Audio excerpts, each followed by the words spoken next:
तो ग्रह तुमच्या मदतीला आहे म्हणून त्या करिअरचा तुम्ही विचार केला किंवा त्या करिअरला सुरुवात करणार आहात, हे तुमच्या भविष्यात लिहिलेलं, म्हणजे ग्रह तुमच्या मदतीला आहेत म्हणून तुम्ही तिथे पोहोचता. 7.5 म्हणजे आनंदोत्सव साजरा करा. तुमची कर्म चांगली असतील आणि तुमच्याकडनं जर दानधर्म होत असेल तर 7.5चा त्रास कमी होतो. तुम्हाला ह्या जन्मातल्या पापामधनं मुक्त होता येतं. त्याचा पण आमचा एक विधी आहे. पापमोचनी एकादशीच्या दिवशी आम्ही तो विधी घेतो. मरणाचा येणारा प्रसंग तो थोडासा आपण पुढे ढकलू शकतो. मग तो 2 दिवस, 2 आठवडे, 2 महिने, 2 वर्ष आणि 12 वर्ष, याच्यापैकी किती वाढेल हे आपल्याला सांगता येत नाही. उपाय आपण करायचा असतो. कॅन्सरच्या कोणत्याही पेशंटचं आयुष्य मी वाढवू शकतो. कॅन्सर वाढायचाच थांबवू शकतो. माझ्या वास्तूच्या सोनोग्राफीमध्ये हा मुद्दा आहेच. आपलं आयुष्य हे अनेक निर्णयांनी भारलेलं असतं. त्याच्यामध्ये खूप सारे प्रॉब्लेम्स वगैरे येतात. कधी कधी आपण खूप सारे प्रयत्न करतो परंतु ते व्यर्थ जातात. आपल्याला पाहिजे तसं त्याचा रिझल्ट नाही भेटत. यावेळी आपण कुठेतरी विचार करतो की माझ्या भाग्याचा काही दोष आहे का, किंवा मी तितकं भाग्यशाली नाही आहे का की माझ्यासोबतच असं होतंय, किंवा मला पाहिजे तसा रिझल्ट भेटत नाहीये. अशा वेळी आपण विचार करतो की माझ्या आयुष्यात पुढे काय होणार आहे, किंवा मी योग्य दिशेने वाटचाल करत आहे की नाही. त्यावेळी आपण कुठे ना कुठे ज्योतिषशास्त्र आणि ॲस्ट्रॉलॉजी याचा विचार करतो की आपण यांच्याकडनं काहीतरी गायडन्स घ्यायला हवे, जेणेकरून मी माझं आयुष्य आणखीन समृद्ध आणि माझ्या भविष्यातल्या गोष्टी जाणून घेऊन त्यानुसार मी पावले उचलेन. आणि आज आपण याच संदर्भात चर्चा करणार आहोत. आपल्यासोबत आहेत ज्योतिषशिरोमणी डॉक्टर रवींद्र बर्वे. ते 20 वर्ष झालं ॲस्ट्रॉलॉजीमध्ये काम करत आहेत. 42 शास्त्रांचा त्यांचा गाढा अभ्यास आहे आणि याबरोबरच त्यांनी खूप साऱ्या नवीन शास्त्रांचा संशोधन सुद्धा केलेलं आहे. तर नमस्कार सर, आणि तुमचं या पॉडकास्टमध्ये स्वागत आहे. आम्हाला तुमच्याकडून खूप साऱ्या गोष्टी जाणून घ्यायला आवडतील. तरी तुम्ही थोडंसं स्वतःबद्दल आम्हाला सांगा, जेणेकरून आमच्या व्ह्युअर्सला पण आयडिया येईल की तुम्ही नेमकं काय काम केलेलं आहे आत्तापर्यंत, किंवा कोणकोणते ते 42 शास्त्र आहेत आणि कोणते नवीन शास्त्र आहेत ज्याबद्दल तुम्ही संशोधन वगैरे केलेलं आहे. नमस्कार. मला ज्योतिषशास्त्र म्हणजे जे काही भविष्य आहे, पुढे काय होणार आहे हे जाणून घ्यायची आवड लहानपणीच निर्माण झाली होती. कोणीही ज्योतिष सांगत असतील किंवा भविष्य पाहणारे लोक असतील, त्यांच्या सानिध्यात मी येत असायचो, मी पाहायचो आणि त्याची आवड निर्माण असल्यामुळे मलासुद्धा त्या क्षेत्रात जायची आणि मला माझा मूल्यांक आणि भाग्यांक हा खूप 5 लाखात एका माणसाचा असतो असा माझा असल्यामुळे अध्यात्माची मला आवड निर्माण झाली. आणि या संदर्भात ज्या वेळेला भविष्य पाहताना माझ्या एक गोष्ट लक्षात आली, कोणत्याही एका शास्त्रातून आपण एखाद्या माणसाला संकटातून बाहेर काढू शकत नाही. जर तुम्ही संकटातून एका शास्त्रातून बाहेर येऊ शकत नसाल तर आणखीन एका शास्त्राची मदत घ्यायची का? त्याच्या प्रत्येक संकटातनं बाहेर पडण्यासाठी अनेक शास्त्र वापरावी लागतात. हे माझ्या लक्षात आल्यानंतर जशी गरज पडेल तशी मी शास्त्र शिकत गेलो. 2-3च शास्त्र माझी शिकायची राहिली आहेत.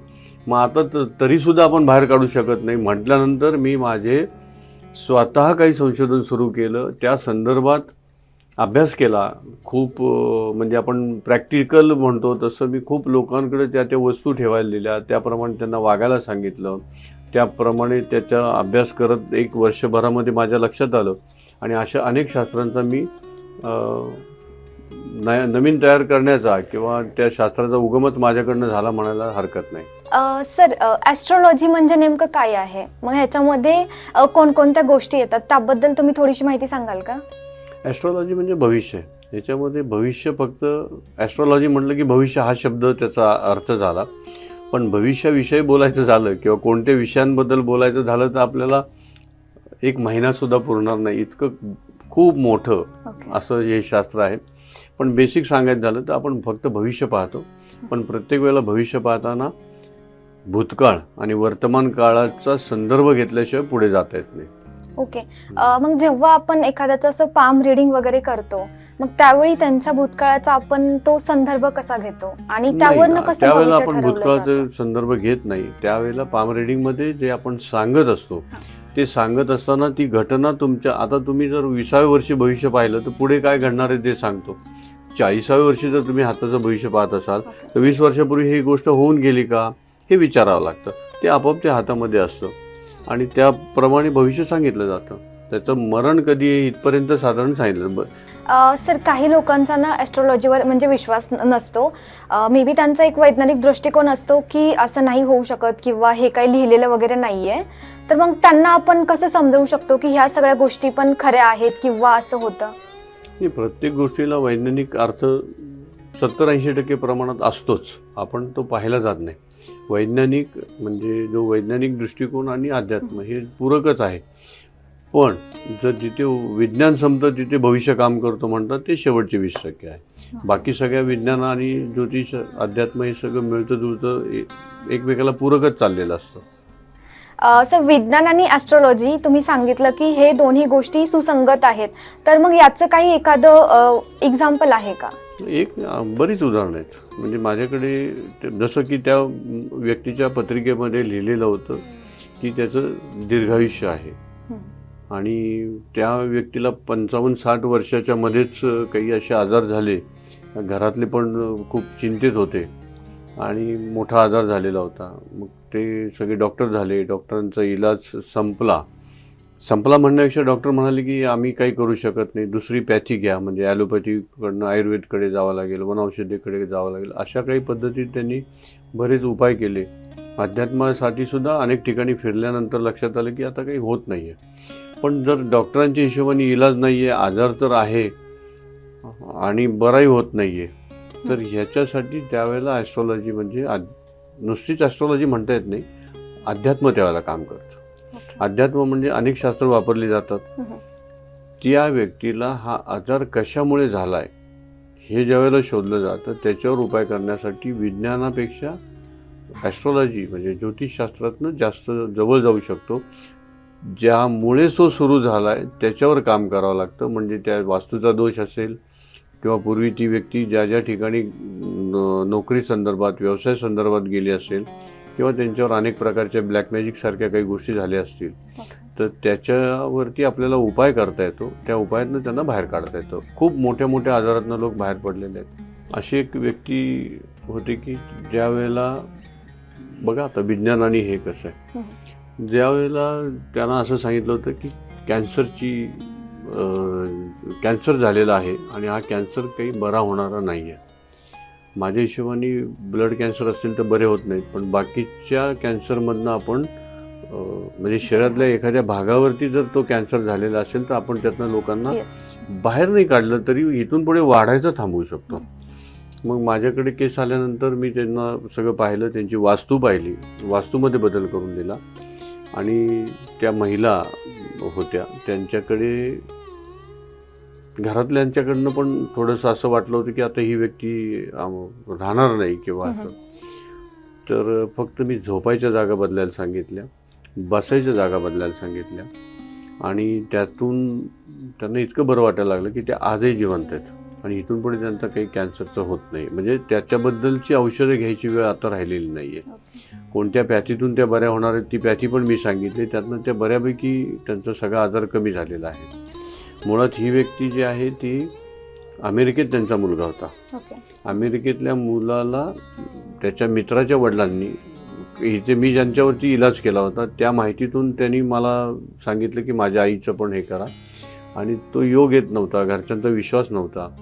तो मुलगा ज्यावेळेला भारतात आला आणि त्यांनी मला खूप मोठ्या घरातली व्यक्ती आहे ती, त्यांनी मला बोलवलं पुण्यात कॅम्प एरियामध्ये. मी त्यांच्या घरी गेलो. घरात ते गेल्यानंतर विश्वास नव्हता.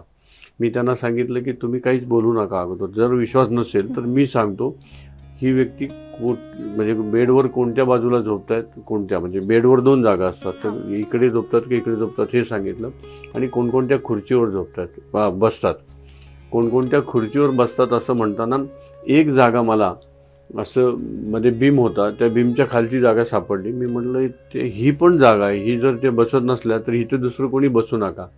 तर ते हसायला लागले सगळे. ते म्हणाले की ज्या वेळेला माझी आई ह्या रूममध्ये टी व्ही पाहायला येते ऐकण्यासाठी, ही सोफ्याची खुर्ची ती ह्याच ठिकाणी पुढं करते आणि तो टी व्ही पाहत असते.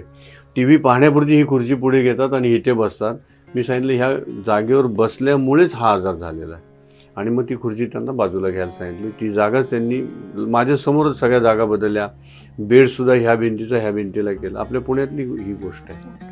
म्हणजे आपण ज्या ठिकाणी राहतो, ज्या घरामध्ये राहतो, तिथे आपण कोणत्या दिशेला झोपतो किंवा आपण कोणत्या सोफ्यावर बसतो, या सगळ्या गोष्टींचा पण इफेक्ट आपल्या आरोग्यावर पडतो. हो. प्रत्येक वास्तूतून, प्रत्येक रूम, नुसती वास्तूच नाही, प्रत्येक वास्तूतली प्रत्येक खोली ही तुमच्या शरीरावरती, तुमच्या भविष्यावरती परिणाम करत असते. तरी पण एक आयडियल घरासाठी तुम्ही काय सांगाल, की आपण जे नॉर्मली बघतो की किचन इकडच्या दिशेला असलं पाहिजे किंवा हॉल असं असलं पाहिजे, तर तुमच्यासाठी ते एक आयडियल सिनारिओ काय आहे घरासाठी? तुम्ही आता मगाशी आपण सांगितलं की मी अनेक शास्त्रांचा शोध घेतला. ज्या वेळेला माझ्या लक्षात आलं की सर्व वास्तुशास्त्राप्रमाणे ज्यावेळेला आपण केलेलं आहे तरीसुद्धा घरामध्ये प्रगती नाही, तर त्यावेळेला जी पाहिली जात नाही प्रत्येक 4 भिंतींची एनर्जी कोणती आहे, प्रत्येक रूमची एनर्जी काय आहे, त्याच्यावरती मी काम करतो. म्हणून माझ्या वास्तूला मी वास्तूची सोनोग्राफी हा शब्द दिलेला आहे आणि ते स्वतः मी डेव्हलप केलेलं शास्त्र आहे. त्यामुळे ह्या दिशांचं त्यावेळेला काम काहीच राहत नाही. कोणत्याही दिशेला काय असलं तर त्याचे परिणाम खूप कमी असतात. मी ज्यावेळेला सोनोग्राफी करताना ज्या काही गोष्टी सांगतो त्या अतिशय महत्त्वाच्या आहेत, त्या दिशांपेक्षाही वेगळं काम करतात. तर तुम्ही ते आणखीन थोडंसं असं एक्सप्लेन करून सांगाल की तुम्ही त्या सोनोग्राफीमध्ये म्हणजे काय काय करता? तुम्ही आता कसं पॉझिटिव्ह आणि निगेटिव्ह एनर्जीचं सांगितलं, तर या सगळ्या गोष्टी सोनोग्राफीमध्ये मी तुमच्या वास्तूच्या उंबऱ्यापासून सुरुवात करतो किंवा त्या घराच्या बिल्डिंगच्या गेटपासून सुरुवात करतो. त्या गेटमध्ये काही दोष आहेत का, तुमच्या प्रवेशद्वारामध्ये दोष आहेत का, आणि मग तिथूनच तुमच्या घराचं सगळं चित्र तयार होतं. आणि प्रत्येक रूममध्ये काय आहे, त्यातले समजा तुमच्या 5 खोल्या आहेत, 4 खोल्या आहेत, 3 खोल्या आहेत, एकच खोली आहे, तरीसुद्धा त्या प्रत्येक तुमच्या वास्तूच्या भविष्यातले 3 ते 4 मुद्दे तुमच्या उंबऱ्यामुळेच सुरू झालेले असतात. उंबरा असला तरी आणि नसला तरी तिथे मला बदल करता येतो. मी जो तिथे बदल करून देतो तो खूप अफलातून असतो आणि सगळ्या संकटातून त्यांना मुक्तता मिळवता येते. म्हणजे सगळ्या संकटातून त्यांना सुटका करता येते. अनेक संकटाच्यावर आपण मात केलेली आपल्याला दिसते. आपण जन्माच्या अगोदर किंवा जन्मल्याच्या नंतर ते आपलं भविष्य ठरलेलं असतं का? पण आतापर्यंत तुम्ही काय ऐकलंय? आत्ताच तुम्ही सांगितलं की भविष्य आपलं ठरलेलं असतं. पण तुम्ही आतापर्यंत काय ऐकलंय? लहानपणापासून काय ऐकलंय? ऐकले की ते ठरलेलं असतं, पण कधी कधी असं कोणीतरी लिहिलेलं असतं. बरीच आपल्याकडे जे आहे भविष्य ठरलेलं आहे, तुम्ही जन्माच्या अगोदरपासून लिहिलेलं आहे, किंवा म्हणजे तुम्ही किती वर्ष जगणार आहात किंवा काय आहे हे सगळं ठरलेलं. तुमचा प्रश्न काय आहे, भविष्य ठरलेलं असतं का? भविष्य ठरलेलं नसतं, एक टेंटेटिव्ह ठरलेलं असतं. साधारण ह्या महिन्यात जन्म होणार आहे किंवा ह्या तारखेला कमी जास्त, मुळात तुमचा जन्म झाला की भविष्य तुमचं लिहिलेलं असतं. तुमच्या म्हणजे आईच्या पोटात असताना तुमचं भविष्याबद्दलची साधारण कल्पना आलेली असते. जन्म ज्या तारखेला, ज्या वाराला आणि नक्षत्र तिथी ह्याच्याप्रमाणे जे काय आहे भविष्य एक साधारण ठरलेलं असतं. तसंच घडेल का हे ठरलेलं नसतं. तुमचा प्रश्न जो आहे भविष्य ठरलेलं असतं का, तर मी सरळ उत्तर देतो भविष्य ठरलेलं नसतं. मग लोकांना राग येतो, असं कसं ठरलेलं नसतं? ठरलेलं नसतं याचं कारण पण मी सांगतो. भविष्य काय ठरलेलं असतं की तुमचा जन्म होतो, तिथी वार नक्षत्र ह्याच्याप्रमाणे ठरतं, पण ते टेंटेटिव्ह ठरलेलं असतं. त्याच्यामध्ये खूप चढ उतार होत असतात, म्हणून मी ठरलेलं नसतं. म्हणजे ठरलेलं नसतं, मग त्याच्यामध्ये मग आपण काही बदल वगैरे करू शकतो का? ठरलेलं नसतं म्हणजे काय असतं, लोक तर भविष्य पाहतात. आपण जातो ज्योतिषांकडे, ते आपलं भविष्य वगैरे पाहतात, ते सांगतात आपल्याला की असं असं आहे तुमच्या आयुष्यात, या वर्षी हे होईल, त्या वर्षी ते होईल. मग ते कसं सांगितलं जातं जर ठरलेलं नसतं किंवा भविष्य नसतं? पत्रिकेमध्ये जे काही लिहिलेलं असतो, ज्या दिवशी जन्म झाला त्याच्यानंतरच्या प्रत्येक त्या नक्षत्रानुसार त्या नक्षत्रात काय काय घडणार आहे, त्या राशीमध्ये काय काय येणार आहे, किती वर्षांनी कोणता ग्रह त्याच्यामध्ये येणार आहे, त्याच्याप्रमाणे ते ठरलेलं असतं. त्याच्याच अनुषंगाने ज्योतिषी सांगतात. ज्योतिषांची चूक नाहीच आहे, जे पत्रिकेत लिहिलं त्याच्याप्रमाणे त्यांनी सांगितलं जातं. एखाद्या माणसाचं भविष्य चांगलं नसेल तर त्या माणसाने काय करावं? चांगलं नसेल तरी काही घाबरायचं नाही. चांगलं नसतं म्हणजे काय असतं, काही संकट येणार आहेत, काही गोष्टी मिळणार नाही आहेत किंवा आयुष्यात काही गोष्टीचा लाभच होणार नाही, म्हणजे तिथपर्यंत तो पोहोचणार नाही. खूप सोपं आहे, त्याच्यासाठी अनेक उपाय आहेत. म्हणजे माझा तर उपायांचे शास्त्र हा क्लासच आहे, त्याच्यामध्ये 2 दिवसाचा माझा क्लास आहे. त्याच्यामध्ये अशा उपायातनं तुम्हाला भविष्य बदलता येते. मग त्याच्यामध्ये म्हणजे आपण प्रत्येक सेक्शन आपल्या ज्या लाईफमधले म्हणजे लग्नासाठी समजा, करिअरसाठी समजा, मग त्यासाठीचे ते उपाय आहेत. हो, प्रत्येक गोष्टीसाठी उपाय आहेत. ओके. प्रत्येक गोष्टी, कुठल्याही माणसाला भविष्य बदलून मिळेल, मी अगदी ठामपणे सांगतो. आणि विश्वासाने मी त्यांच्या विश्वासाला पात्र राहून त्यांनी फक्त उपाय ऐकले पाहिजेत. पाहिजे तसं भविष्य बदलता आलेलं आहे. माझ्याकडे येणारे खूप लोक आहेत. एक एक्झाम्पल सांगा ना सर. कदाचित मागे मी सांगितलेलं असेल हे उदाहरण. माझ्याकडे एक जण आले होते, त्यांचा अनाथ आश्रम आणि वृद्धाश्रम ते चालवत होते. म्हटलं तर ही गोष्ट कोणी करत नाही, सर्वसामान्य माणसं करत नाहीत. त्यांनी हे मनापासून केलं, स्वतःचे पैसे खर्च करून स्वतःच्या जागेत सुरू केलेलं होतं. त्यामुळे त्यांना त्याच्याबद्दल खूप प्रेम होतं. पण त्यांना असंही वाटत होतं, मी जर एवढी देशसेवा करतोय, लोकांची सेवा करतोय, तर मला एखादं अवॉर्ड मिळालं पाहिजे. तर त्यांना अवॉर्ड मिळण्याचे उपाय दिले. आता तुम्ही पाहता, बऱ्याचदा टी व्हीवरती आपण प्रोग्राम पाहत असतो की ज्या स्पर्धा असतात, गाण्याच्या असतील, डान्सच्या असतील. आपल्याला एका व्यक्तीबद्दल प्रेम निर्माण होतं, कारण हे खूप छान म्हणतात, हे खूप छान करतात आणि ह्यालाच बक्षीस मिळेल आपण असं म्हणतो. पण त्यावेळेला त्याला न मिळता दुसऱ्याला मिळालेला असतो. तो काही वाईट नसतो त्याचं, पण त्याला बक्षीस मिळणारा ग्रह त्याच्यासाठी काम करत नसतो. म्हणून खूप चांगलं गायलं तरीसुद्धा बक्षीस मिळत नाही. मग तो ग्रह त्यांच्यासाठी कामाला पाठवणं ह्याचं काम मी करतो. तसंच ह्या व्यक्तीला मोठं पदक काहीतरी मिळावं म्हणून आम्ही उपाय केले. ओके. आणि त्यातनं त्यांना राष्ट्रपती पारितोषिक मिळालं. ही सुद्धा पुण्याच्या जवळच्या एका गावातली गोष्ट आहे. आताच तुम्ही सांगितलं की तुम्ही त्या ग्रहांना कामाला लावलं आणि त्यामुळे त्यांना बक्षीस भेटलं. तर मग असं ग्रह आपल्या आयुष्यात काय काम करतात आणि जर ते काम करत नसतील तर मग त्यांना काम करण्यासाठी आपण काय काम करू शकतो? बरोबर, खूप चांगला प्रश्न विचारला. कारण तुम्हाला सांगू का, भविष्य तुम्ही मगाशी विचारलं होतं ना, हे भविष्य म्हणजे सगळे 9 ग्रहांवरती आहे. ओके. देवाला आपण मागतो तो देव सुद्धा देताना ते ह्या ग्रहांनाच द्यायला सांगतात. आणि जो ग्रह तुमच्यासाठी मदतीला आलेला नाही, त्याचं काम तुम्ही आयुष्यभर काही केलं तर तुम्हाला मिळतच नाही. मग हे ग्रह तुमच्यासाठी काम करण्याचा जो उपाय आहे, असे अनेक उपाय आहेत. प्रत्येक ज्योतिषाकडे काही असतील, पण माझ्याकडचे जे उपाय आहेत हे तुम्ही लगेच कनेक्ट होता. तो ग्रह तुमच्यासाठी मदतीला येतो, तो त्याचं काम करायला सुरुवात करतो. हां, माझ्याकडे फास्ट आहे याचा अर्थ असं नाही की बटन दाबलं लाईट लागली, इतकं फास्ट पण नाही आहे. पण तुम्हाला 2 महिने म्हणजे 40 दिवसापासून पुढे ते लक्षात यायला लागतं की अरे ही न होणारी कामं माझी व्हायला लागली आहेत. अशी या ग्रहांच्या मदतीसाठी, म्हणजे बघा, प्रत्येक माणसाला काही सगळे ग्रह काम करत नसतात. तर त्यांना मदतीसाठी कोणता ग्रह पाठवायचा आणि त्याच्याकडनं काय काम करून घ्यायचं ह्याचं मी त्या माणसाचा अभ्यास करून ठरवतो आणि देतो. म्हणून माझ्याकडे येणाऱ्यांना फार लवकर पाहिजे त्या गोष्टी मिळायला लागतात. ओके. म्हणजे तुम्ही एकदा हे सांगाल का की कोणता ग्रह कोणत्या कामासाठी, म्हणजे आपल्यासाठी कोणतं काम करतो? जसं की आता समजा असं म्हणतात की शनी वगैरे आला तर मग तुमच्या आयुष्यामध्ये प्रॉब्लेम्स येणार, किंवा गुरु वगैरे आला तर ते विद्येचं वगैरे. तर मग असे कोणकोणते ग्रह आहेत आणि ते कोणकोणतं काम करतात आपल्या आयुष्यात? याचं प्रत्येक ग्रहाचं काम, त्याचा आपला एक प्रत्येक ग्रहाच्या कामाचा आपण एक एपिसोड करू शकतो. त्यामुळे मी ते आता सांगत नाही. फक्त तुम्हाला एक सुधारणा सांगू का?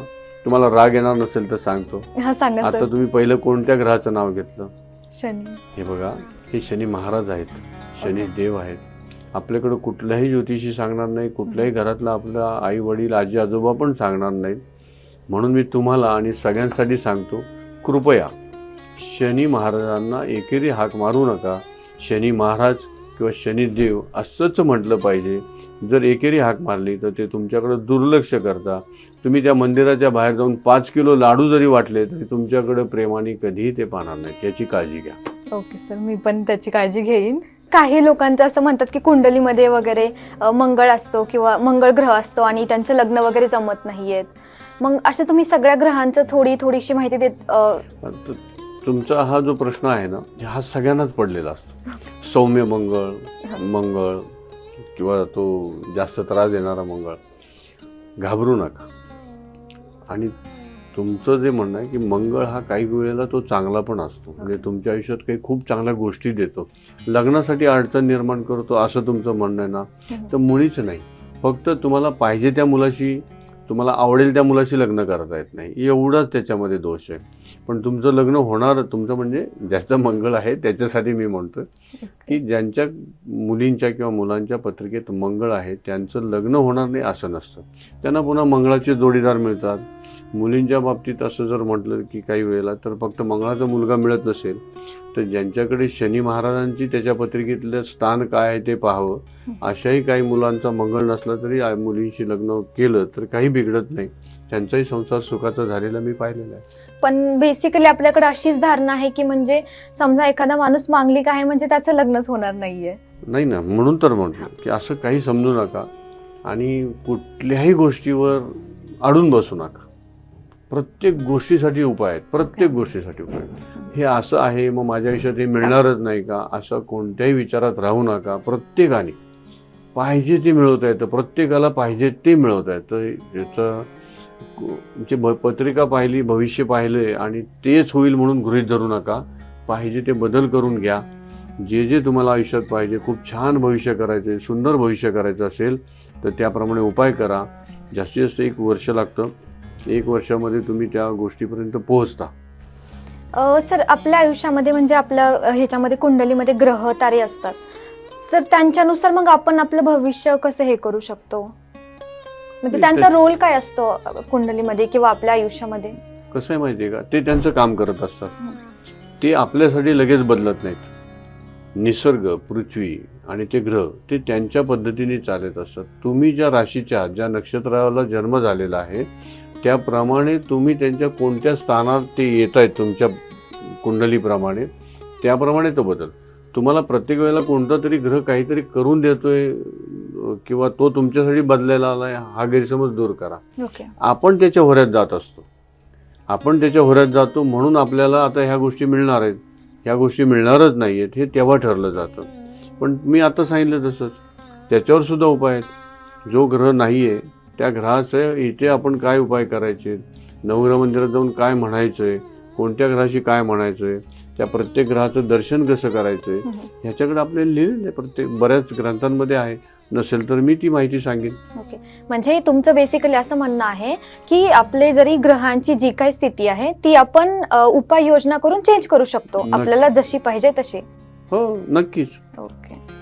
प्रत्येक ग्रहाचं काम आपण, तो ग्रह आपल्यासाठी मदतीला नसला तरी ते काम करून घेता येतं. जी ग्रहांची वगैरे स्थिती असते किंवा आपली जी काही जन्मतारीख असते किंवा जन्म वेळ असते, मग त्यानुसार मग आपण जो निर्णय घेतो त्याचा परिणाम कसा होतो? म्हणजे समजा एका स्पेसिफिक टाइममध्ये जर मी एखादा निर्णय घेतला आणि तो माझ्यासाठी त्या ग्रहाच्या, म्हणजे समजा मी करिअर रिलेटेड निर्णय घेतला आणि जो पण माझा करिअरचा ग्रह आहे त्याची स्थिती चांगली नाहीये, तर हे माझ्यासाठी त्याचा परिणाम काय होऊ शकतो माझ्या आयुष्यामध्ये?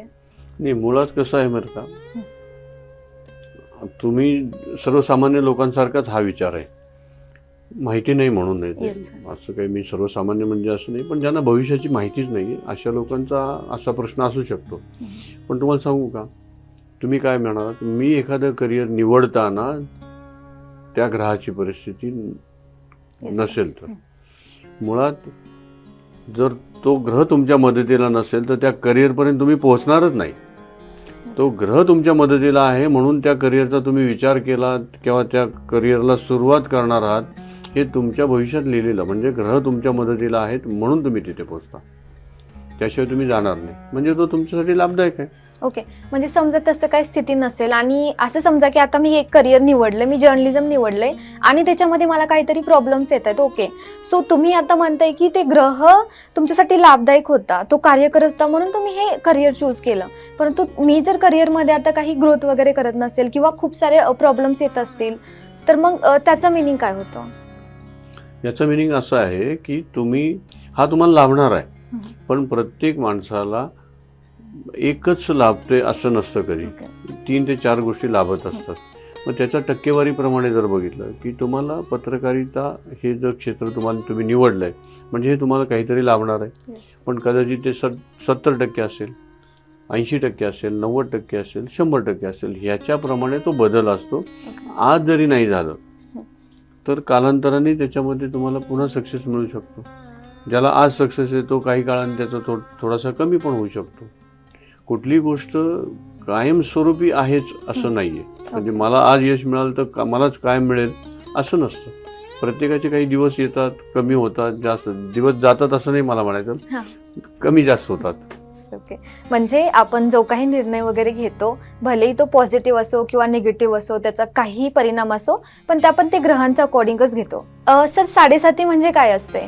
आणि मी असं खूप जणांना असं ऐकलं आहे की लोक म्हणतात की बाबा 7.5 आली म्हणजे आता माझं आयुष्य थोडंसं खडतर सुरू होणार, मला माझ्या आयुष्यात थोडेसे प्रॉब्लेम्स वगैरे येणार. तर 7.5 आल्यानंतर आपलं आयुष्य सुलभरित्या चालावं यासाठी आपण कोणकोणत्या उपाययोजना कराव्यात? 7.5 म्हणजे काय असं तुम्ही विचारलं. Yes sir. घाबरायचं काहीच कारण नाही. Okay. 7.5 म्हणजे आनंदोत्सव साजरा करा.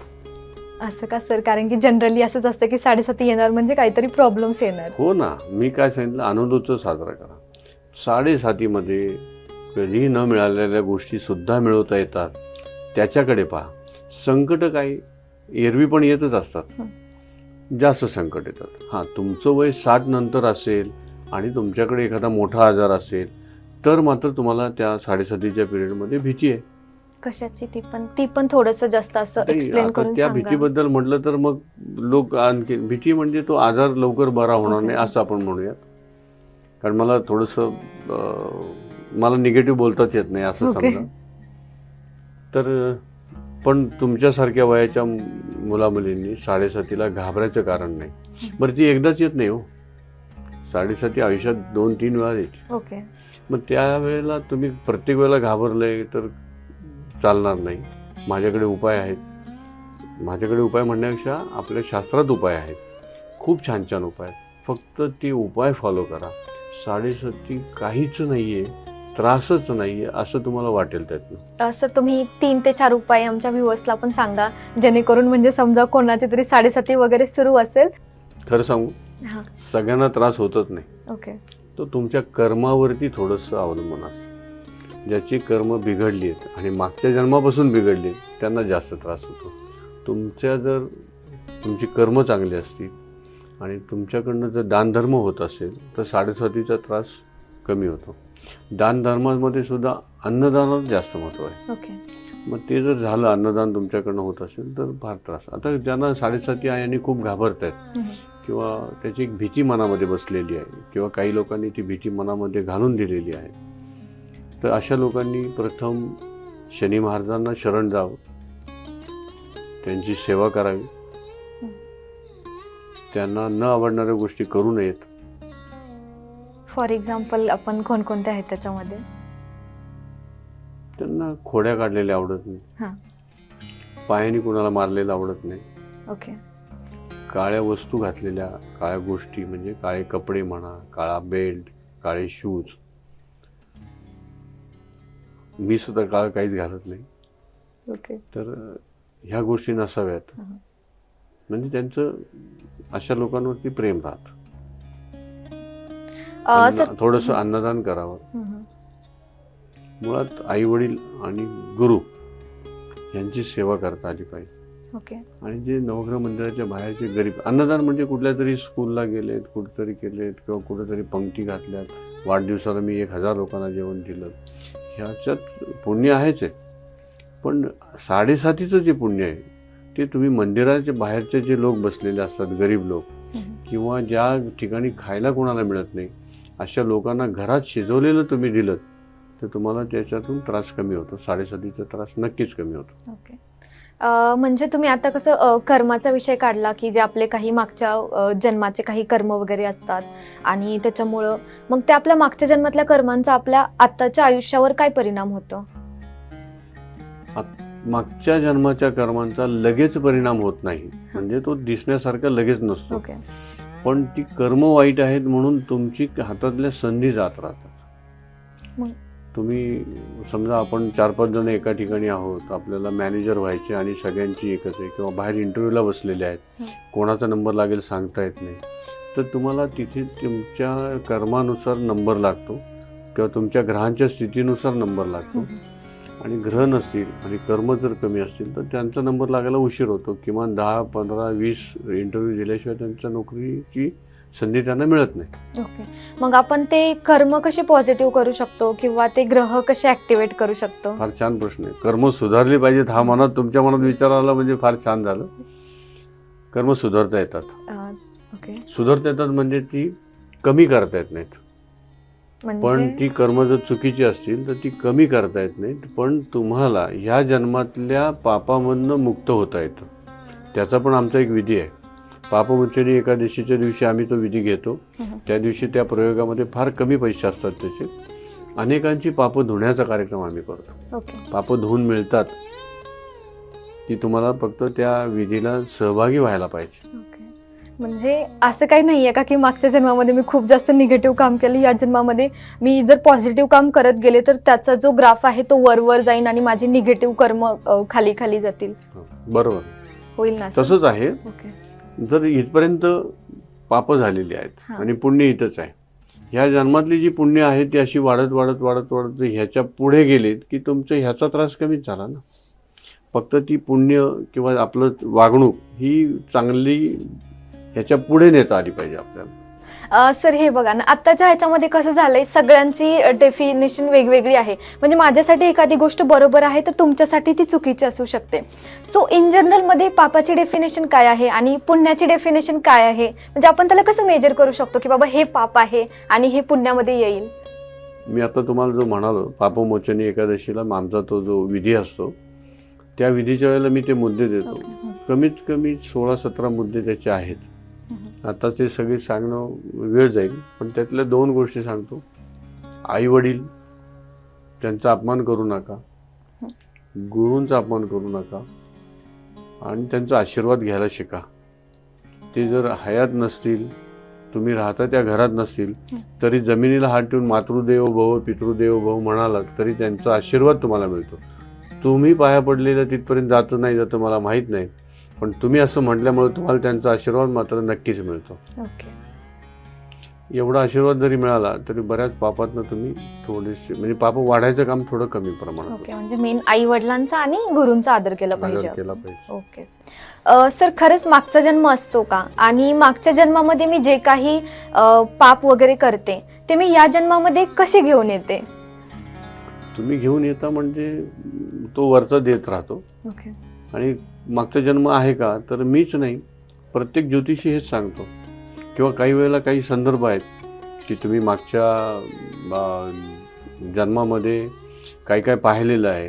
कुठे कुठे आता बऱ्याचदा पेपरमध्ये किंवा टी व्हीमध्ये त्या बातम्या असतात की असं अमुक अमुक व्यक्ती होती, त्याला काही गोष्टी आठवतात, त्याचं वय तरी लहान आहे पण त्याला त्याच्या मागच्या जन्मातलं घर आठवतंय, तिथे काय आहे, पण ते दुसऱ्या प्रदेशातलं असतं किंवा ती भाषा पण वेगळी असते, तरीसुद्धा तो तिथपर्यंत गेलेला. अशी काही उदाहरणं आहेत. ह्या उदाहरणावर तरी आपण आता विश्वास ठेवायला हरकत नाही. आणि बरेच ज्योतिषांचं मत आहे की बऱ्याच नाही, जवळजवळ सगळ्याच ज्योतिषांचं मत आहे की मागचा जन्म आहे, पुढचाही जन्म आहे. मग मागच्या जन्मातली कर्म कशी येतात तुमचं म्हणणं आहे. तर आपण पाहतो बघा ह्या आयुष्यात की हा माणूस चुकीचा वागतोय पण त्याला सगळं मिळालंय, हा माणूस खूप छान वागतोय ह्याला मिळतच नाही आहे. अशा वेळेला काय समजायचं, असं श्रीकृष्णांनी कुठेतरी म्हटलेलं आहे की तुम्ही मागच्या जन्मामध्ये 20 पापं केलेली आहेत किंवा 20 चुकीच्या गोष्टी केल्या. पापं म्हणण्यापेक्षा 20 गोष्टी केलेल्या आहेत ज्या चुकीच्या आहेत. ह्या जन्मामध्ये आणखीन 10 झालेल्या आहेत तर 30 झाल्या. पुढच्या जन्मामध्ये अजून 20 झाल्या, 50 झाल्या आणि एखाद्या व्यक्तीच्या एकाच जन्मामध्ये 70 झाल्या. तर त्या 70 झालेल्या माणसाला पुढच्या जन्मामध्ये 30च गोष्टी झाल्या की त्याला मोठी शिक्षा होणार आहे. त्यामुळं त्याच्या आत्ताच्या चुकीच्या वागण्याबद्दल त्याला काही शिक्षा झाली नाही असं आपल्याला वाटत होतं किंवा त्याचं खूप छान आहे. आणि ज्याचे 80-90 भरत आलेले आहेत त्याला काही मिळतच नाही कारण त्याचं आता भरणार आहे. हा फरक आहे. तुम्ही मागच्या जन्मातलं, त्याच्या मागच्या जन्मातलं, ह्या जन्मातल्या कर्मातल्या ज्या चुका आहेत किंवा चुकीच्या गोष्टी घडलेल्या आहेत त्याची बेरीज होत राहते. ज्या दिवशी 100 गोष्टी पाप झाली त्या दिवशी तुम्हाला शिक्षा झाली. म्हणजे ही सायकल अशीच चालू राहणार आहे. जे मी मागच्या जन्मामध्ये चुका करणार आहे ते या जन्मामध्ये प्लस होणार आहेत किंवा आणि ज्या ठिकाणी 100 होतील त्या ठिकाणी तिथं मला त्याची शिक्षा भेटणार आहे. बरोबर आहे. सर आता काय भविष्य बघितलं जातं आणि ते वेगवेगळ्या पद्धतीने बघितलं जातं. म्हणजे कोणी आवाजावरून भविष्य सांगतं, आपण पाम रिडिंग करतो, त्यानंतर फेसवरून सुद्धा सांगितलं जातं. तर मग त्याचे काय वेगवेगळे पॅरामीटर्स आहेत आणि ते कसं सांगितलं जातं? माझ्या आवाजावरून तुम्हाला काय वाटतं? आपण पहिल्यांदाच भेटलेलो आहोत, Yes, sir. तुमच्याबद्दल मला काहीच माहिती नाही. Sir. आवाज आणि चेहरा या दोन्हीमध्ये थोडंसं जमलिंग होणार आहे, असं तुमच्या बाबतीत होतं, बाकीच्यांच्या बाबतीत होत नाही. ओके. आवाज असं सांगतो हां. की तुमच्या जन्मतारखेमध्ये 1, 5 आणि 8 आहे. संपूर्ण जन्मतारखे आहे का? Yes sir. हां. आणि चेहरा असं सांगतो की कुठेतरी 6 पण एक लपलेला आहे, बाकीचे तर आहेच आहेत. 1 आणि 1, 8 प्रकर्षाने चेहऱ्यावर पण दिसतात आणि 6 की लपलेला आहे. लपलेला म्हणजे तो महिन्यात येतो, जन्मसालात येतो किंवा बेरजेत येतो. आणखीन कधी बेरीज वगैरे नाही केली आहे, पण येतो. Yes sir. एक तर येतोच. हे आवाज म्हणजे पटलंय तुम्हाला? Yes sir. येस, बरोबर आहे. म्हणजे सर तुम्ही आता हे सांगितलं की महिलांच्या चेहऱ्यावरनं आपण हे ठरवू शकतो, म्हणजे तुम्ही सांगू शकता की कोण आधी मरणार आहे त्या दोघांपैकी. तर म्हणजे हे कसं, हे मी पहिली वेळेस ऐकलंय. म्हणजे मी जितके पण काही पॉडकास्ट वगैरे मी डेलीचं बघते, कधी भविष्य वगैरे, पण आजपर्यंत मला ही गोष्टच माहित नव्हती की माझ्या चेहऱ्यावरून सुद्धा समजू शकते की मी आधी मरणार आहे किंवा माझा जोडीदार आधी मरणार आहे. म्हणजे तुम्ही ते कसं डिसाईड करता, ते कसं ठरवलं जातं? ते चेहऱ्यावर दिसतं ना, मग तो अभ्यासाचाच भाग आहे. तो चेहऱ्यावर दिसतो, पण त्याला उपाय पण करता येतात. म्हणजे फारच लवकर जाणार असेल तर उशिरापर्यंत, म्हणजे ते एक लाईफ थोडंसं वाढण्यासाठी किंवा अचानक काही अपघात म्हणा किंवा आजार म्हणा, त्यातून थोडंसं त्यांना बरं करून आपल्याला त्यांचं आयुष्य वाढवता येतं. त्याची काळजी करू नका. म्हणजे तुम्हाला असं म्हणायचं की आपण आपलं मरण सुद्धा लांबवू शकतो, कारण की असं ऐकलंय की मरण हे अटळ असतं आणि जेव्हा आपलं मरणाची तिथी ठरलेली आहे आपण त्याच दिवशी मरणार आहोत, परंतु हे आपण मरण सुद्धा आपलं लांबवू शकतो. हे मी पहिली वेळेस ऐकते. आणि आपण ते कसं करू शकतो? माझ्याकडच्या बऱ्याच गोष्टी पहिल्यांदा ऐकत आहात किंवा ऐकणार आहेत. बऱ्याच लोकांना हा प्रश्न आहे, पण मी अनेक शास्त्रांचा अभ्यास केलाय म्हणून मी ह्या गोष्टीपर्यंत पोहोचलेलो आहे. पण काही असे उपाय आहेत की मरणाचा येणारा प्रसंग तो थोडासा आपण पुढे ढकलू शकतो. मग तो 2 दिवस, 2 आठवडे, 2 महिने, 2 वर्ष आणि 12 वर्ष, याच्यापैकी किती वाढेल हे आपल्याला सांगता येत नाही. उपाय आपण करायचा असतो. ओके. म्हणजे 12 वर्षापेक्षा जास्त वाढेल असं मला वाटत नाही. एकच उपाय असतो की काही म्हणजे त्याचे असं स्टेजेस वगैरे असतात किंवा तो कोणत्या फॉर्मॅटमध्ये असतो, त्याची विधी वगैरे काही असते का? विधी नाहीये, हा उपाय करायचा असतो. हे आपल्या काही जुन्या पुस्तकांमध्ये पण लिहिलेलं असेल कुठेतरी. त्याचा विधी असं मोठा काहीच नाहीये. तुमच्या रोजच्याच जीवनामध्ये थोडासा आध्यात्मिकतेसाठीचा बदल करायचा आहे, त्यातनं ठेवतो. म्हणजे समजा एखादा माणूस आहे आणि त्याला 4th 5th स्टेजचा कॅन्सर आहे आणि तो मरणाचा आता दरवाजावर उभा टाकलेला आहे, मग आपण त्यांचं सुद्धा असं आयुष्य वाढवू शकतो का काही उपाय वगैरे करून? कॅन्सर म्हणण्यापेक्षा कॅन्सरच्या कोणत्याही पेशंटचं आयुष्य मी वाढवू शकतो. कॅन्सर वाढायचाच थांबवू शकतो. माझ्या वास्तूच्या सोनोग्राफीमध्ये हा मुद्दा आहेच आहे. मी तुमच्या वास्तूमध्ये मगाशी जसं सांगितलं तसं मी वास्तूच्या तुमच्या बसायच्या किंवा झोपायच्या जागा बदलून तुमचा कॅन्सर वाढायचा थांबवू शकतो. मी कॅन्सल करेल, संपवेल कॅन्सर, त्याला बरा करेल असं म्हणत नाही. वाढायचा थांबवतो. मग तुम्ही तुमच्या औषधांनी बरं करता. बरं, ह्या औषधांमध्ये पण जगात तुम्हाला कोणी सांगणार नाही अशा गोष्टी मी सांगतो. तुम्ही कशाने बरे होणार? ॲलोपॅथी, आयुर्वेद, होमिओपॅथी, वनौषधी, चुंबकीय चिकित्सा, वनौषधी, हे पुष्प औषधी किंवा बाराक्षार, अशा अनेक पॅथी आहेत की ज्याच्यातून आपण बरे होणार आहोत. ते आपल्याला माहीत नाही तुम्ही कशाने बरे होणार, ते मला सांगता येतं. मी जर ते सांगितलं, त्या पॅथीची सुरुवात केली तर त्यातनं तुम्ही बरे होता. ओके. म्हणजे समजा जरी आपण वास्तुशास्त्राचं किंवा हे उपाय वगैरे करत आहोत तरी पण आपण आपलं मेडिकेशन सुरू ठेवलं पाहिजे. ओके.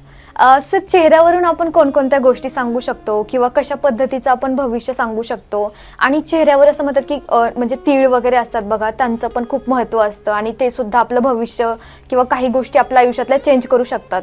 तर मग त्यावरून तुम्ही काय सांगाल की समजा एखाद्याच्या चेहऱ्यावर किंवा नाकावर तीळ वगैरे आहे तर त्या गोष्टी काय शो करतात किंवा त्यांचं काय महत्त्व असतं? प्रत्येक तिळाचं महत्त्व आहे. ओके. तो तीळ त्या महत्त्वासाठी, म्हणजे तो निदर्शनास आला, तीळ तुमच्या चेहऱ्यावरती दिसला की त्याच्या अनुषंगाने त्याचं भविष्य काय आहे ते समजतं. तुम्ही फार चांगला प्रश्न विचारला, कारण परवाची गोष्ट आहे माझ्याकडे. माझे क्लासेस झाले मागच्या आठवड्यात. त्याच्यानंतर त्या क्लासेससाठी काही परदेशातनं पण काही व्यक्ती आलेली होती. माझ्याकडे अगोदर भविष्य पाहायला आले. मी त्यांना सांगितलं की तुमचं मिस्टरांशी आता सध्या पटत नाही आहे. ओके. हां. हो ना म्हणे, ते मला विचारायचंच आहे. ओके. पण म्हणलं आता पैसे आहेत तुमच्याकडे? हां. तर म्हणले हो पैशाचा मला काही प्रश्न नाही म्हटले. मी त्यांनी इतकं सहज सांगितलं, पैशाचा प्रॉब्लेमच नाही, पण त्यांचे संबंध सुधारले पाहिजे. तर मी म्हटलं तुम्ही काय करा माहिती आहे का, तुमच्या चेहऱ्यावरचा जो तीळ आहे बघा, गंमत, मी त्यांना म्हटलं की तुमच्या चेहऱ्यावरचा तीळ आहे ना, हा बँडेडची पट्टी घ्या, एक छोटी बँडेडचीच असणे, कुठली तरी पट्टी घ्या किंवा मेकअपमध्ये झाका त्याला. तर म्हणले का? तर म्हटलं तो झाकला ना की मिस्टरांचं प्रेम पण मिळेल तुम्हाला. तो तीळ तुम्हाला असं सांगतो की तुमच्याकडे फक्त पैसे असतील किंवा मिस्टरांचं प्रेम असेल. त्या बाईंनी इतक्या जोरात डोक्याला हात मारला. म्हटलं हो त्याचं काय नाही, तो म्हटले सांगू का, मला माफ करा. म्हटलं काय? अहो मी आणखीन ब्युटी दिसाय म्हणून मी आत्ता 8-15 दिवसापूर्वी तो इम्प्लांट केलं. हां, तो आता मुद्दाम केलेला आहे, तो माझा मूळचा नाहीच आहे. अरे बापरे, म्हणजे काहीतरी आपण अशा पण काही गोष्टी करतो आयुष्यात नसलेल्या. आणि मला पण माहित नव्हतं की ते असं सुंदर दिसण्यासाठी कोणतरी लावतं, हे मलाच माहित नव्हतं. पण जे पाहिलं त्याच्यावरून सांगितलं, तर बघा तुम्ही मुद्दाम केलेलं तुमच्या चेहऱ्यावरच्या तिळाचा पण परिणाम किती झाला की सध्या नवऱ्याचं प्रेम कमी झालं. मी उदाहरणं सांगतोय, आता नावं कोणाची सांगत नाहीये, पण ह्या व्यक्ती आजही आहेत माझ्या, आत्ताच येऊन गेलेले माझ्याकडे. म्हणजे फारच आश्चर्य वाटलं.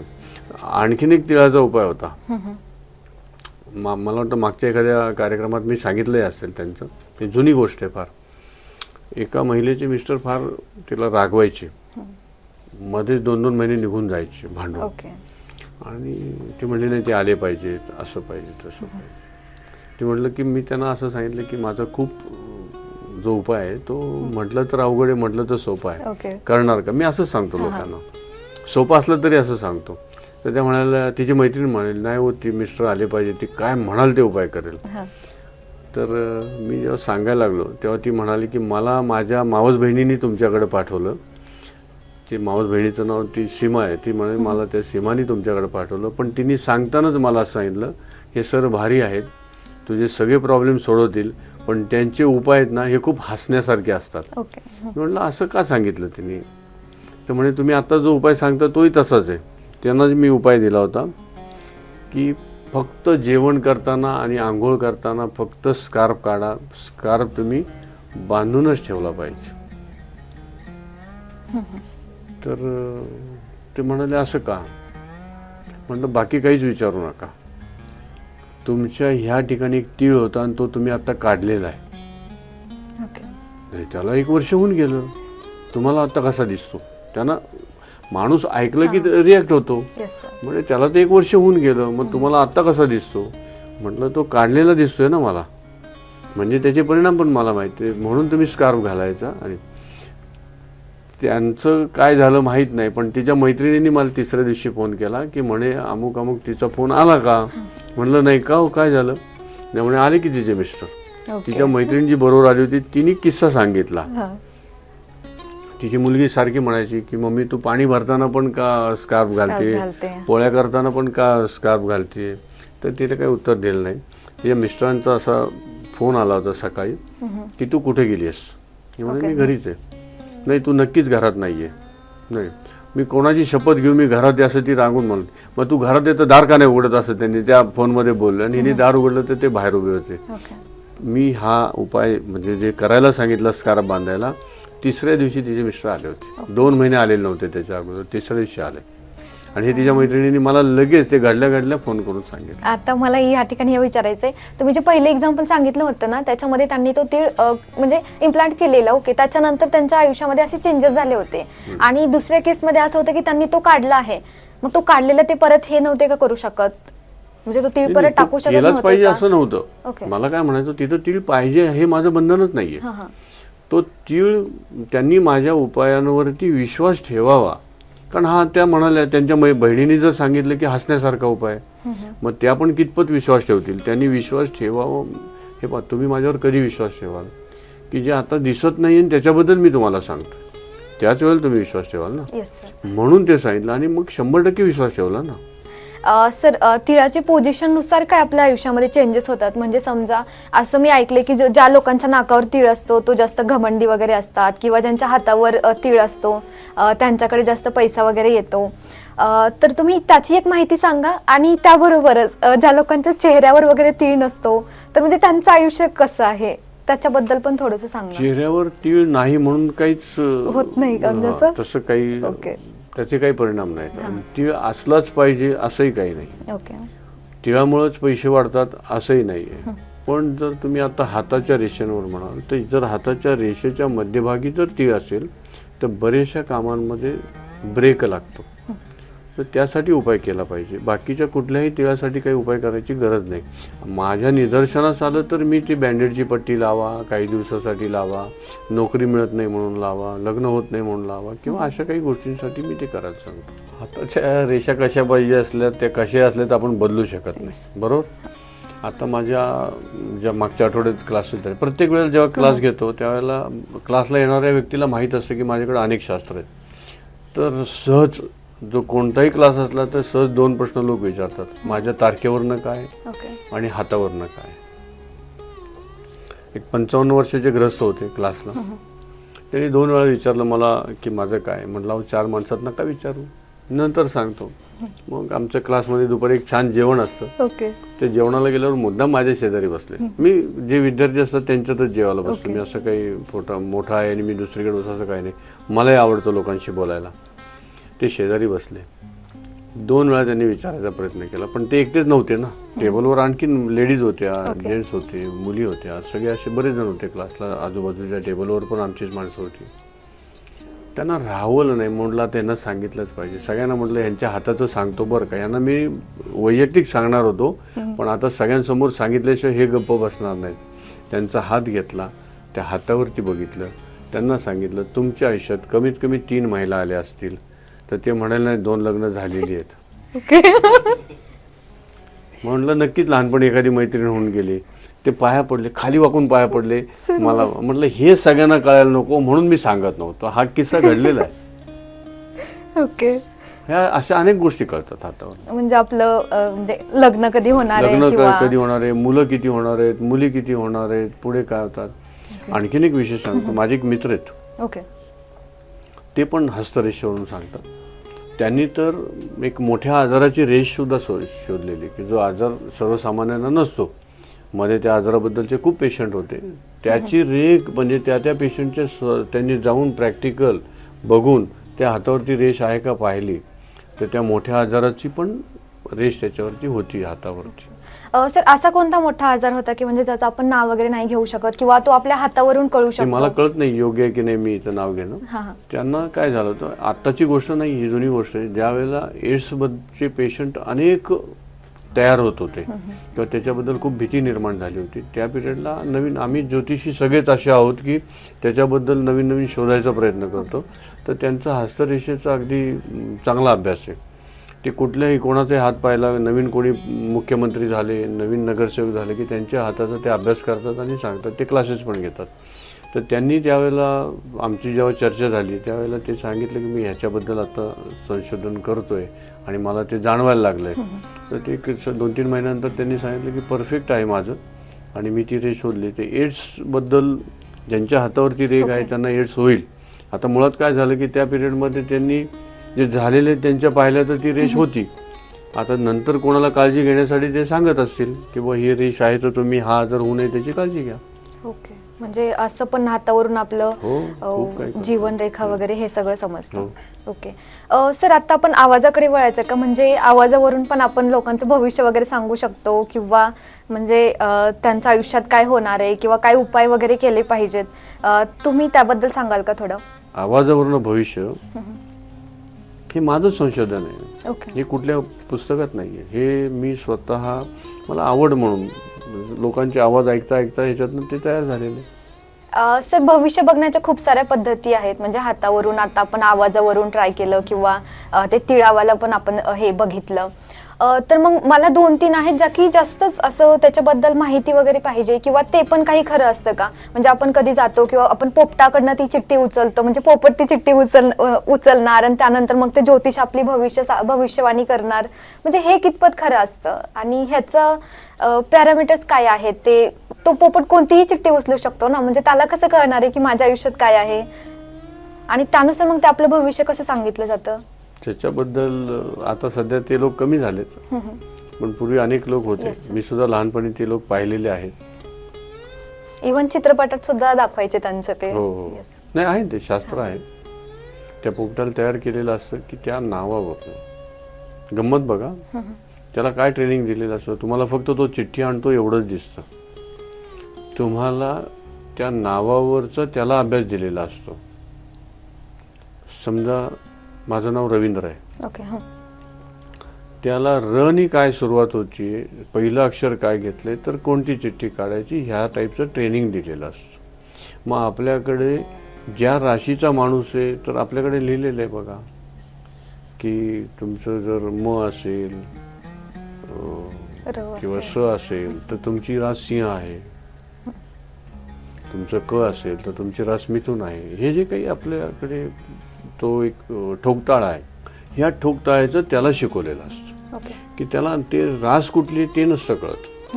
1 number, 2 number, 3 number, 4 number, 9 number, 10 number, 12 number, 12 राशींच्या 12 चिठ्ठ्या असतात. त्याच्यामध्ये त्याला ते र म्हणजे कुठे जायचं, अ म्हणजे कुठं जायचं, क म्हणजे कुठं जायचं, एवढंच शिकवलेलं असतं. तो ती चिठ्ठी घेऊन येतो आणि त्याच्यावरून तो भविष्य सांगतो. ओके.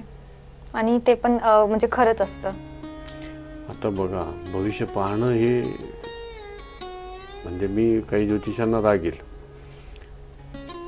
किंवा पोपटवाल्यांचा माझ्या सांगण्यामुळे धंदा वाढेल असं नको व्हायला. नाही. भविष्य पाहण्याची पद्धतच आजपर्यंतची आपली थोडीशी चुकीची नाही मी म्हणत आहे, पण ती थोडीशी पूर्णत्वापर्यंत नाही गेलेली. ओके. त्यामुळं ज्या राशीवरनं भविष्य सांगितलं जातं तर अनेक लाख म्हणजे लाखो लोक आहेत एकेका राशीचे. मग भविष्य सारखं का नाही आहे हा विचार करा. मला काय म्हणायचं तेव्हा पटेल तुम्हाला. त्या राशीचाच माणूस आहे पण भविष्यात बदल आहे, तर मग बाकीच्या गोष्टींमुळे तो बदल होत असतो ना. त्यामुळे तो ज्यावेळेला ते भविष्य सांगतो त्या राशीचं सांगतो, त्यातले 10 पैकी 4 मुद्दे तुम्हाला तिथे मॅच होतात, म्हणून ते तुम्हाला खरं वाटतं. त्यांनी सांगितलेलं भविष्य खरं आहे का तर मला नाही म्हणावं लागेल. तेच खरं आहे का तर नाही आहे, पण त्यातले काही मुद्दे तुम्हाला 50%, 40% मुद्दे हे तुम्हाला त्यात मॅच होतात. मग तुम्ही ज्या वेळेला प्रश्न विचारता त्यावेळेला त्या ज्योतिषाला पण भविष्याचा अंदाज असतो. मग पोपटाचं काम संपलं. तिथून पुढे तो ज्योतिषी, त्याला भविष्य ज्योतिष सगळा अभ्यास झालेला असतो. त्या ज्योतिषशास्त्रानुसार त्याच्या पुढचं तो तुम्हाला सांगायला सुरुवात करतो.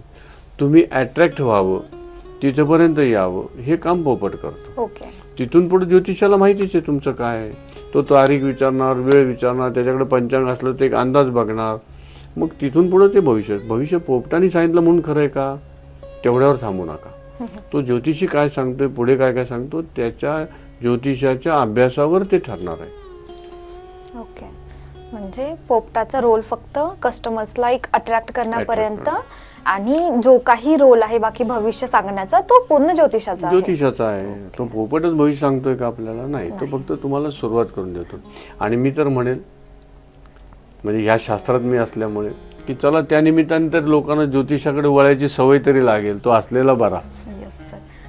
सर मला हे एक विचारायचं आहे की म्हणजे आत्ताच तुम्ही सांगितलं की एका नावाची किंवा एका जन्मतारखेची खूप सारे लाखो लोक असतात सारखेच, पण प्रत्येकाचं भविष्य वेगवेगळं असतं. तर मग ते आपल्या जन्मतारखेनुसार किंवा आपल्या नावानुसार, आपल्या तिथीनुसार, आपल्या मुलांकानुसार, भाग्यांक जे काही आहे, मग या पॅरामीटर्सनी ते चेंज होत जातं का? हो, प्रत्येक गोष्टीमुळे. तुम्ही जर शाळेमध्ये 90 मार्क मिळवायचे तर तुमचा निबंध खूप छान लिहिता, 90 मिळतील का? नाही मिळणार. तुम्हाला 10 मार्काच्या गाळलेल्या जागा सोडवाव्या लागतील, 15 मार्काचा निबंध, 15 मार्काच्या जोड्या लावा, एका वाक्यातली उत्तर, असं ज्यावेळेला करत जाणार तेव्हा नंबर देत. तसंच तुमचं भविष्य छान होण्यासाठी ह्या प्रत्येक मूल्यांक, भाग्यांक ह्या सगळ्या गोष्टीचे परिणाम होत असतात. भविष्य खेचण्यासाठी. मग त्याच्यावर उपाय करायचे की पुन्हा भविष्य छान होतं आपलं. ओके. सो मला हे विचारायचं आहे की आता रेग्युलर आपण जे भविष्य बघतो ते बेसिकली राशीनुसार बघितलं जातं. मग कधी कधी कोणी त्यांच्या ते मुलांकानुसार फॉलो करते की ओके आज माझ्या मुलांकाचे हे आहे तर मी हे करणार. तर मग ते आपण कोणतं जास्त इफेक्टिव्ह आहे? मग असं तर नाही होऊ शकत की जन्मतारीख काहीतरी वेगळं सांगतेय, रास काहीतरी वेगळं सांगते आणि मी तेवढ्या गोष्टी फॉलो करणार आहे, असं शक्य नाहीये. तर मग आपण कोणती गोष्ट जास्त फॉलो केली पाहिजे, एक मुलांकाची किंवा दुसरी कोणती पद्धत आहे का जी आपण रेग्युलर लाईफसाठी थोडीशी त्याच्या ज्या इझी उपाययोजना असतील त्या आपण करू शकतो? खूप चांगला प्रश्न आहे आणि हा खरोखर ह्या प्रश्नामुळे सगळे अडकत जातात. चांगला याच्यासाठी आहे की तुमच्या प्रश्नामध्ये ते जे काही उत्तर आहे ना हे खूप उपयोगाचं आहे सगळ्यांसाठी. तुम्ही काय म्हणाल की राशीमुळे पाहायचं का आणि मूल्यांक भाग्यांकामुळे पाहायचं का? मुळात कोण काय काम करतं ह्याचा नीट अभ्यास करा.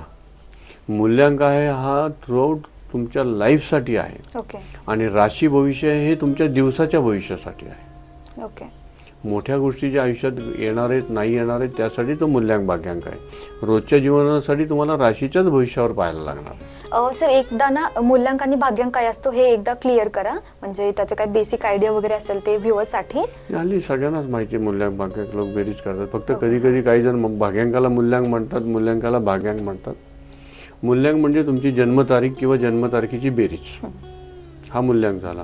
संपूर्ण जन्मतारखेची बेरीज हा भाग्यांक झाला. इयर वगैरे सगळं वापरून जन्मतारीख, महिना आणि संपूर्ण वर्ष ह्याची बेरीज म्हणजे तो भाग्यांक झाला. सर कधी कधी काय होतं माहिती आहे का, आपल्या आयुष्यामध्ये सगळ्या गोष्टी बरोबर चाललेल्या असतात, म्हणजे जे काय आपलं राशी भविष्य वगैरे आहे किंवा मुलांकानुसार बघितलेलं आहे ते सगळं ठीक चालतं, पण काहीतरी प्रॉब्लेम होतो आणि अडचणी येतच असतात. मग त्यावेळीला दोष नेमका काय असतो? भविष्य खूप छान आहे, पत्रिका खूप छान आहे, राजयोग लिहिलेले आहेत, मग बिघडतं कुठे? तर त्याला 2-3 कारणं फार महत्त्वाची आहेत. ओके. तुमची वास्तू, वास्तूमुळे भविष्य बदलतं. म्हणजे वास्तूमुळे ज्याला डायबिटीस नाही, कॅन्सर नाही, ऑपरेशन नाही अशा व्यक्तीला सुद्धा त्या वास्तूमुळे होतं. किंवा ज्याच्या पत्रिकेत कॅन्सर लिहिलेला आहे आणि त्याला जर माझ्याकडनं मी वास्तूची सोनोग्राफी करतो अशी जर वास्तू मिळाली तर त्याला कॅन्सर होणार पण नाही. हा बदल वास्तूमुळे होतो. दुसरी गोष्ट अशी आहे की तुम्ही ज्या जागांमध्ये जातात तर बरेच लोक विश्वास ठेवत नाहीत, पण गावाला पूर्वी म्हणायचे बघा, ह्या ओढ्याच्या कडेनी अमुक दिवशी जाऊ नका, अमावस्येच्या दिवशी जाऊ नका, ह्या झाडाखाली संध्याकाळी जाऊ नका. ह्या जागा खरोखर वाईट असतात. त्या जागेत जो चुकून जातो, आज शहरात त्या जागा नाहीत का? त्या जागा आहेतच. त्या जागेमध्ये जो सापडतो त्याला पण हा त्रास होतो. विश्वास नसलेल्या माणसांना पण त्रास झालेला आहे आणि त्यांचे तर मी साध्या उपायातनं ते काढलेले आहेत. त्यांचे ते सगळे त्रास फक्त 1 ते 2 दिवसामध्ये असे त्रास मी काढलेले आहेत लोकांचे. काही अघोरी नाही, काही नाही, आध्यात्मिक उपाय, दैवी उपाय सगळे. आणि तिसरी गोष्ट म्हणजे पितृदोष.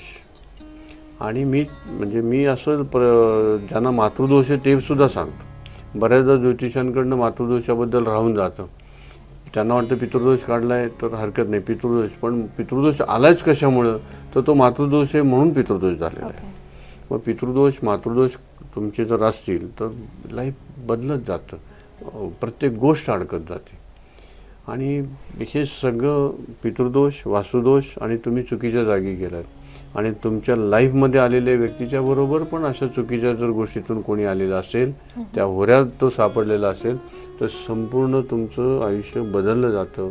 अनेक गोष्टींपासून तुम्ही लांब जाता. बऱ्याचदा असं मी केसेस आहेत. आणि मुळात सांगू का, ज्याला भविष्य बघायची वेळ येते ना तो ह्याच गोष्टींमध्ये सापडलेला असतो. फक्त ते मला परफेक्ट ओळखता येतं, किती वर्षापूर्वी झालं आहे, कुठल्या ठिकाणी झालं. हे ज्यावेळेला मी रुजवात करतो लोकांशी त्यावेळेस म्हणतात हो 3. मी डायरेक्ट विचारतो 3 वर्षापूर्वी पाण्याच्या ठिकाणी गेलात का? 5 वर्षापूर्वी टेरेसवर झोपला होतात का? 2 वर्षापूर्वी गाडीवरनं पडलात का? लोक हो म्हणतात. ते झालेलं असतं त्यांच्याकडे, त्यामुळे त्यांना जास्त पडतात. सर भविष्यात तर प्रत्येकाचं वेगवेगळं असतं, मग तुम्ही आता जोडीदार हा शब्द का वापरला? जोडीदार नाही, भविष्य काय आहे माहिती आहे का, जसं तुम्ही मगाशी भाग्यांक मूल्यांकवरनं बोललात ना, तर अंक आणि ग्रह, नवरा बायकोचं लग्न झाल्यानंतर एकमेकासाठी दोघांचे ग्रह काम करायला सुरुवात करतात. म्हणून मी असं सांगितलं की जो जोडीदार येतो त्याच्यामुळे सुद्धा आपलं भविष्य बदलू शकतं. खूप छानही होतं, मी असं नाही म्हणत वाईट होतं. काही वेळेला त्याचे जे भविष्यात आहे ते मिळण्यापासून आपण वंचित राहतो. ओके, म्हणजे आपलं जोडीदार आपण कसा निवडतोय त्याचं पण आपल्या लाईफवर इफेक्ट होणार आहे. त्याचा इफेक्ट होतोच. तो तुम्हाला उपयोगाचाच मिळालेला असतो, पण थोडंसं 19-20 होत राहतं. काही गोष्टी तुमच्या आवाक्यातल्या नसतात, काही गोष्टी तुम्हाला न मिळणाऱ्या जोडीदार आल्यानंतर मिळायला पण लागतात. हा सुद्धा चांगला बदल होतो. सर मातृदोष म्हणजे तो काय असतो? म्हणजे मी आजपर्यंत फक्त पितृदोषाचंच ऐकलंय, काय ऐकलंय ते. हा मातृदोष म्हणजे मी नवीनच ऐकते आज. सो तो काय असतो आणि तो कसा ओळखायचा याबद्दल पण माहिती सांगा. पितृदोष मातृदोष ओळखण्याच्या जवळजवळ 20 ते 25 लक्षणं आहेत त्याची. मग ती माझ्या काही कार्यक्रमांमध्ये मी त्या 25 लक्षणांबद्दल सांगतो. पुढचा पण व्हिडिओ जो येणार आहे तो सुद्धा आपल्या पितृदोषाच्या लक्षणांचाच आहे. मुळात जे पितृदोष आणि मातृदोष हे ओळखण्यासाठी काही पॅरामीटर नाही आहे. पण तुमच्या जन्मतारखा, तुमचे असे हात केल्यानंतरचे ते हात पाहिले जातात, त्याच्यावरती कळतो मातृदोष आहे पितृदोष. तुम्ही असे हात करून बघा, तुम्हाला मातृदोष आहे. ओके. आणि मी काय केलं पाहिजे? नाही, काही करायची गरज नाही. म्हणजे याचा अर्थ काय, फक्त ते लक्षात घ्या. तुमचे बहीण भाऊ किंवा तुमचे मामा मावशींच्याकडच्या मुलांमध्ये काहीतरी प्रॉब्लेम असेल, लग्न ठरत नाही, मुलगा होत नाही, अशा पद्धतीचे काही गोष्टी म्हणजे लग्न ठरलं तरी असं टिकत नाहीयेत, असं लग्न टिकत नाही, हे आहे ना ते. म्हणून तर म्हटलं की हे सगळं त्या याच्यामध्ये आहे. याचा अर्थ म्हणजे तुम्हाला पटलं. माझ्या प्रत्येक सेमिनारमध्ये ज्यावेळेला मी लक्षणं सांगतो नाही 20-25 असे मी काही कार्यक्रम असतात त्याच्यामध्ये, त्यावेळेला लोकांना आश्चर्य वाटतं आणि त्यांचे मातृदोष पण ओळखले जातात, पितृदोष पण ओळखले जातात. अशी 25 लक्षणं आहेत ती. ह्याच्यातनं ते जर त्याचा उपाय केला, मुळात काय माहिती का, आपण सगळे उपाय करतो, पितृदोषाकडे दुर्लक्ष करतो. म्हणून मग त्याच्याकडे लक्ष दिलं पाहिजे सगळ्यांनी. सर तुम्ही आता मातृदोषामुळं काय काय होऊ शकतं हे सांगितलं, तर मग आता थोडक्यामध्ये पितृदोषामुळं काय काय होऊ शकतं ते सांगा आणि मग त्याच्यानंतर लगेच आपण. पितृदोषामुळे तीच जे मातृदोषाचं म्हणजे फरक काय आहे, जे आता सांगितलं त्याच गोष्टी आहेत. फक्त त्या पितृदोष म्हणजे तुमच्या लग्न झाल्यानंतर मिस्टरांच्या घरामध्ये आपल्या सासूरवाडीत त्या गोष्टी घडतात आणि माहेरी पण घडतात. माहेरी त्या गोष्टी घडल्या की तो मातृदोष, आणि त्याच गोष्टी सासरी घडल्या की पितृदोष. म्हणजे काय, कोणाच्या तरी जन्मतारखेमध्ये बरेच गोष्टी असतात. त्याच्यामध्ये मी आता तुम्हाला सांगतो तारखा: 8, 13, 14, 17, 18, 21, 24, 26 आणि 28 या ज्यांच्या घरामध्ये तारखा आहे त्या सगळ्यांना पितृदोष आहे. माझीच 13 आहे. मग तो मातृदोष पितृदोष असं त्यातनं कळतो. त्या असे 25 मुद्दे आहेत. मी तर आता तुम्हाला एकच सांगितला. ह्याच्याशिवाय मी जो काही बाकीची लक्षणं आहेत, लग्न टिकत नाही, फक्त मुलं होत आहेत, फक्त मुली होत आहेत, किंवा घरामध्ये एखादा पेशंट आहे, अशा अनेक गोष्टीमध्ये तो पितृदोष लक्ष. मग ह्या गोष्टीत तुम्हाला सक्सेस मिळत नाही किंवा पैसे असून घर होत नाही, हा त्रास पितृदोषामधनं होतो. आणि ह्याच्यावर उपाय काय आहेत? म्हणजे काय काय आपण त्याच्यावर उपाय करू शकतो पितृदोष काढून टाकण्यासाठी?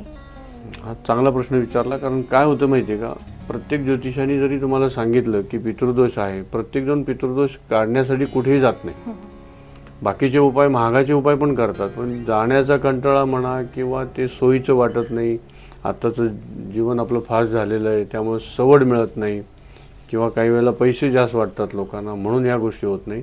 मी हे सगळं पाहिल्यानंतर मीच ठरवलं आणि मी गेले 10 ते 12 वर्ष पितृदोषाचाच अभ्यास करत असताना माझ्या हे लक्षात आलं की 3च दिवस वरती ओपन आहे, त्यामुळे तुम्ही पितृदोष काढताना ह्या 3 दिवशी काढला तर तो अतिशय योग्य आहे. इतर दिवशी तुम्ही पितृदोष काढला तर निघत नाही असं नाही, तो निघतोच, पण ह्या दिवशी जास्त योग्य आहे. त्या दिवशी तुम्हाला जास्तीत जास्त गुण येतो. मग ह्या 3 दिवसापैकी आता येणारा जो दिवस आहे तो 17 फेब्रुवारी 2026 ह्या 17 तारखेला आहे. या पितृदोषामध्ये सगळं साहित्य आम्ही करतो. आता गेल्या 10 वर्षाचा अनुभव आहे. पुण्यामध्ये तो विधी करणार आहोत. सकाळी 9-9:30 पर्यंत यायचे. चहा नाश्ता असतो, त्याच्यानंतर तो विधी होतो. प्रत्येकाला सेपरेट आहे, प्रत्येकाच्या चौरंगावर प्रत्येकाने आपली पूजा करायची आहे. कुठेही सामूहिक एकाच पूजेमध्ये तुम्हाला व्हायला बसवणार नाही आहे. प्रत्येकाची वेगळी पूजा. त्याच्यानंतर एक ब्रेक होईल थोडंसं लोकांना फ्रेश होण्यासाठी, नंतर होम होतो. होम झाल्यानंतर छान जेवण करायचं आणि 2-2:30पर्यंत तुम्ही जाऊ शकाल. ह्या गेल्या 10 वर्षाच्या अनुभवातून आम्ही असं पाहिलं की खूप छान लोकांना अनुभव आहे. तिथल्या तिथे लोक जो काही अनुभव सांगतात की काय घडलं, डोळे मिटल्यावर काय दिसलं, तो खूप अफलातून असतो. त्याचं समाधान पण आम्हाला खूप मिळतं. आणि ह्या सगळ्याची जी काही पैसे आहेत हे खूप कमी पैसे आहेत. सगळं साहित्य आमचं आणि चहा नाश्ता जेवण आहे. फक्त एका व्यक्तीसाठी तो हा खर्च आम्ही सांगतो. आणि त्यांच्याबरोबर घरातले कोणी आले तर एक नॉमिनल पैसे काहीतरी वाढले जातात प्रत्येक व्यक्तीबद्दलचे. आणि कदाचित हा 2026 17 फेब्रुवारीचा जो कार्यक्रम आहे हा आमचा ह्याची नोंद गिनीज बुकमध्ये सुद्धा होण्याची शक्यता आहे. इतक्या लोकांचा मला आता रिस्पॉन्स मिळतोय. अवश्य ज्यांना पितृदोष कुठल्याही ज्योतिषाने सांगितलं असेल तर त्यांनी यायला हरकत नाही.